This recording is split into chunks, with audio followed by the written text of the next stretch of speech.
Akaswani Imphal Ningthoukhongjam Suni na pau pajari ahanbada maroiba pau Islam dharma chatpa Musalman singi senglaba kumai Idul Fitr ngasi pangthoknare Security Force tangarang tongan mamafam tarani thoidi yamlaba khuchukulai fagatle amasong Sarkar na lebak senba tungbada mahiloisang singdagi mahimasing tambada tokraba mahiloising khangdoktuna amukhana mahimasing tamhanaba thaurang pakhalagani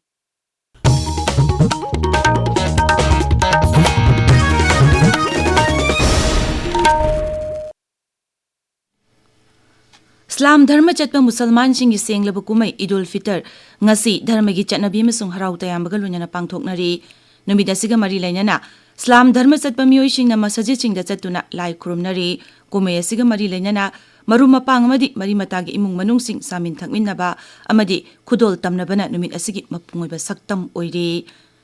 numid asiga mari lainana Rashtrapati Draupadi Murmuna yaifa paujel pirakli mahaki paujelda Rashtrapati na hai kumai asina Sotarba mioi singbu tengbang ba isana isabu lakshin jabangam jaba minungchi chawba pinaba oirasanu Rajapal Ajay Kumar Bhalana magi paujel da hai Idul Fitr na kathokpa ngakpi haiba amadi ichilina oibagi mariedu sagatuna afaba khunai ma puna semgalase Mukhyamantri Heirangkhongjam singi paujel da hai kumai asina mipum khudingmakbu afaba wakhal amadi thabaktagi phattaba wakhal amadi thabaktagi lapna leiduna afaba khunai ama semgatpa ohelase Adaksa Thokjom Setabratana numit asina lakpada Manipuri miyamda maruaina Islam dharma chatpa mioi singda yafa paujel piri kumai asina tangdu leitaba nungai yaifaba madi nungsi chanaba porakpa oirasanu hairi numit asina lakpada MLA Singh Kongham Robindra Singh Thongnaujam Basantu Kumar amasung Sheikh Nurul Hasan nasu yafa paujel pirakli Idul Fitr na lakpada Manipur Pradesh Congress Committee MPCC nasu yafa paujel pirakli Security Force tangarang tongan mamafam tarani thoidigi yamlaba khusukhulai kaya phagatle Manipur Police Control gi pauna hai Imphal Jilla gi Lamlai Police Station gi manung chanba Huitrubi Irulbung Police Station na konba Kairau Wangkem masung Sagomang Police Station manung chanba Samphai Hill Range tagi yamlaba khusukhulai sing phagatle khulai sing adugi manungda pistol taret smoke bomb ani insas LMG magazine ani amadi 9mm gi marukun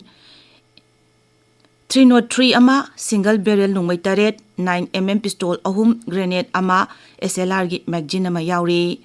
Tengnopal Jilla gi Mole Police Station gi manung chanba Yangnobung border pillar number 102 manakta Tengnopal Police Station na konba Loishi Village amasung Selbong Village ki maraktagi amadi Machi Police Station na konba SLG Jawgamdagi shu khusukulai sing phagat ki hairi Kulai sing adugi manungda pistol manga ID yangkai hand grenade tarani thoi nungoi maru yangkai nipan amadi atai polam sing fagatle Kakching Jilla gi Hianglong Police Station na konba wabagai turel mamaidagi insas rifle ama AK56 rifle ama detonator yaudaba hand grenade ahum nungoi maru nipumathoi yaure Thobal Jilla gi Khongjam Police Station gi manung chana leiba tekcham Sanji Ching Tentha Marongban Nongpok Sengmai Police Station gi manung chana leiba Haukhong Ching amasung Leirongthel Pitra maning Sing manaktagi pistol taret nangmai maru nipu mari CMG carbine ama hand grenade ama amasung motor cell mari fare hari Imphal West ki Lamsang Police Station na konba lamdeng amasung kamengdagi nangmai maru marfu manga SLR ama magazine ahum single barrel nangmai ani pistol taramathoi fagat ke amaromda Security Force nangarang Kakching Jilla gi Waikong Police Station na konba Pangaltabi awang lekai dagi KYKL gi mioi ama phagatle mangondagi 303 rifle ama nangmai maru kulhumdoi fagat ki hairi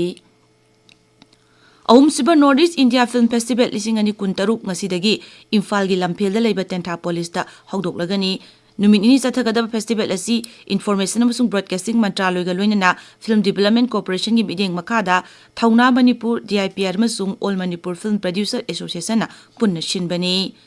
hayeng phawbu chathagadaba festival asida tongan ba film mapan utkani Rajya asigi tongan ba jilla gi mafam kharada lagliba numit humni asida nong churaba yai haina Met Department na hairi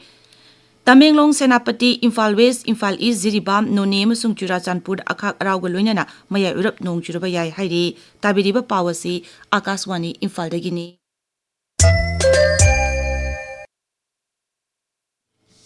Sarkar asna lebak sin bathungbada mahiloisang singdagi mahimasing tamba tokhraba mahiloising khangdoktuna amukhana mahimasing tamanaba thaurang paikhalagani Siksha Mantraloyna hai lising ani kuntra paubada preschool dagina secondary gi thak paubada chada samagi changda angangsingbu mai masing tamanabagi thaurang National Education Policy na pandam thamli.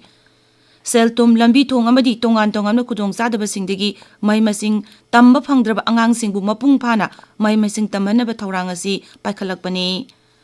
Magun leba shiksha fanganduna angangsingda apaba khunai ama senggatnaba lambi da meeting thamli. Sarkarna National Institute of Open Schooling leibak asigi tongan na mafamsingda study center lising tarai hena hangdoktuna laila su tambadu kudong chada mayuk naribasingbu mai masing mapung phana tamba phanganaba thaurangsu paikhatle. Assam Vidhan Sabha Mikal gi dabang mirep sama sumna mapanna punna mirep se chani sumna mapan ngarang pisin khale jila kuntra manga da pangthok kadoriba Vidhan Sabha Mikal asigi damak ngarang phawbada punna mirep sama 38 na mirep se pisin khre. Mirep se pisin begi aroiba matam tha asigi kulum doini Mikal mathang thagi mapal da pangthokani. Kerala Vidhan Sabha Mikal gi damak vote kombi thabakan khalakli mirep se pisin begi aroiba numit tha asigi kulum doini Mikal mathang thagi mapal da pangthokani. Nokchu Bengal da pangthok kador Vidhan Sabha Mikal gi damak All India Trinamool Congress ki election manifesto ngarang phongkre. Manifesto sida Lakshmi Bhandar gi kuthang da nupi da sakti piba nahasing bu sogotpa lam lejdaba longmi singa tengbang pibane jingba yauri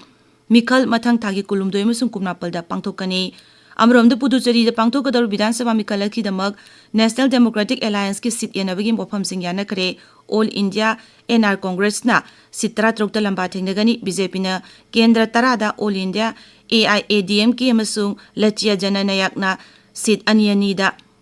Mikal thengnaragani. Maraga sida tongan ba rajniti dol singi mirep singna Mikal asigi damak mirep JP sina kare. Mikal mathang thagi mapal da pangthokani. Rashtrapati Draupadi Murmu ngasi Uttar Pradesh ki Mathura jila da laiba Govardhan gi Dhangati Mandir da lai khurumgani. Rashtrapati na Govardhan gi parikama su tawgani hairi. Rashtrapati gi numit humni gi khongjat asi hokhiba sagol su numit gi haurakibani.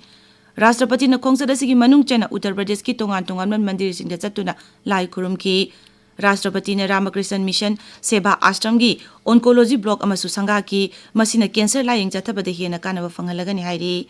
Ngasi phongba pause singi maruba pausingi damak hauzik Heirangkhongjam Bhavan leire. Bhavan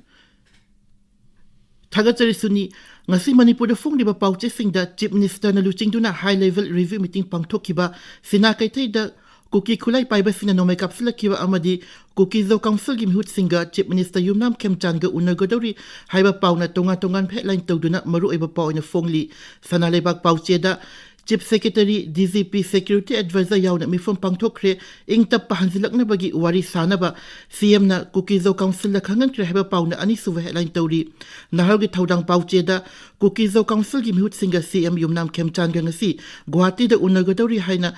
haiba pauna ani suwa headline tawri pau asi Sanga Express Manipuri edition ki na ahan headline tawri Kukizo Council ngapigani Kuki militant sing na sinakai tay saray kong gi kuki sing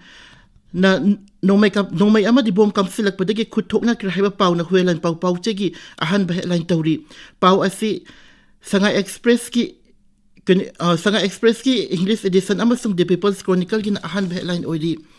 Home Minister na drug ladon masing amasung police dagi nomay huran ki wasigi matakta tabak taw na bakanga lakirahaiba pau na pok na from pau chegi ani su headline odi VB Ziramzi gi outreach program ama pangthok rehba pauna Manipur mel gi ani su headline odi Tamelong zila gi kai fundai khulda no makeup na kre kunza sing mi pai na kre heba pauna ganfu mel ama sung Tamelong Times ki ahan headline odi Suni Thagachari Bhavan aroiba pau amok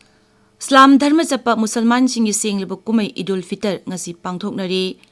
Security Force tangarang tongan mafam tarani thoidigi yamleba kusukulai phagatle amasong